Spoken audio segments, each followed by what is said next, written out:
I am LR. Mohanty. आज मैं आपको बताने वाली हूँ प्रबंध की विशेषताओं के बारे में, यानी फीचर्स ऑफ मैनेजमेंट, प्रबंध की विशेषताएं।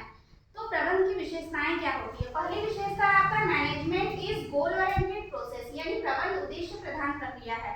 यदि किसी भी संस्था का कोई उद्देश्य ना हो तो प्रबंध करने की आवश्यकता ही नहीं है, इसीलिए प्रबंध को उद्देश्य प्रधान प्रक्रिया बोलते हैं।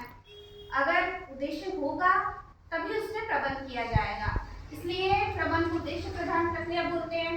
दूसरा है आपका मैनेजमेंट इज ऑल परवेशिव, यानी प्रबंध सर्वव्यापक है।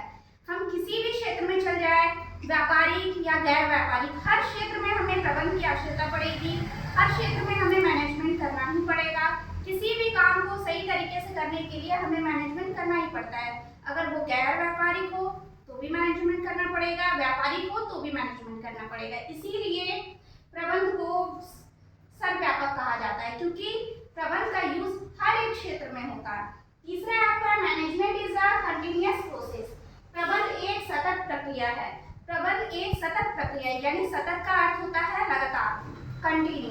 प्रबंध एक सतत प्रक्रिया है, कंटिन्यूअस प्रक्रिया है, क्योंकि प्रबंध एक बार प्रबंध का कार्य स्टार्ट होता है तो ये उद्देश्य को पूरा करने के लिए कंटिन्यू ही चलता रहता है, जब तक किसी उद्देश्य को पूरी तरीके से प्राप्त ना किया जा सके। प्रबंध की क्रिया किसी भी जगह रुकता नहीं है, वो कंटिन्यू चलता रहता है। प्रबंधक एक उद्देश्य को पूरा करने के लिए प्रबंध करता है तो फिर कोई नए उद्देश्य को पूरा करने के लिए प्रबंध करता है, यानी प्रबंध की प्रक्रिया कंटिन्यू ही चलते रहती है, कभी रुकती नहीं, इसीलिए इसे सतत प्रक्रिया कहा गया है। चौथा है आपका management is a group activity, यानी प्रबंध एक समूह क्रिया है। कभी भी प्रबंध का कार्य स्वयं प्रबंधक ही नहीं करता, बल्कि वो क्या करता है कि कुछ लोगों के समूह को बनाता है, कुछ ग्रुप्स तैयार करता है और उन लोगों को काम सौंपता है कि वो प्रबंध के अलग अलग कार्य को सही तरीके से संपन्न कर सके। यानी प्रबंध का कार्य एक व्यक्ति के द्वारा ना होकर व्यक्तियों के समूहों द्वारा कराया जाता है, इसीलिए प्रबंध को सामूहिक क्रिया यानी प्रबंध एक समूह क्रिया है कहा जाता है। पांचवा है आपका मैनेजमेंट इज अ